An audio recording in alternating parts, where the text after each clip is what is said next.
মন খুলে হাসো, মন খুলে কথা বলো, মন খুলে ঘুরতে যাও, মন খুলে আনন্দ করো। এই ধরনের বাক্য, মানে মন খুলে এই কাজটি করো, এই ধরনের বাক্য যখন বলবো তখন সেগুলো ইংলিশে কি করে বলবো চলুন শিখে নেওয়া যাক। মন খুলে এর পরিবর্তে আমরা ইংলিশে ব্যবহার করব feel free to. Feel free to, তারপরে ভার্বের first form V1। Feel free to, তারপরে V1।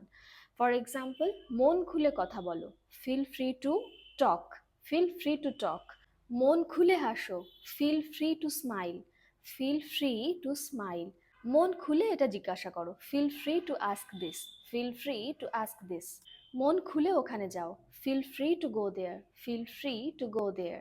মন খুলে কাজ করো, feel free to work. Feel free to work. এবার এই সেন্টেন্সটার ইংলিশ কি হবে আপনারা কমেন্ট করে জানান। মন খুলে ইংলিশ শেখো। If you like this video, then please like, share, and please subscribe the channel. Thanks for watching. Have a good day.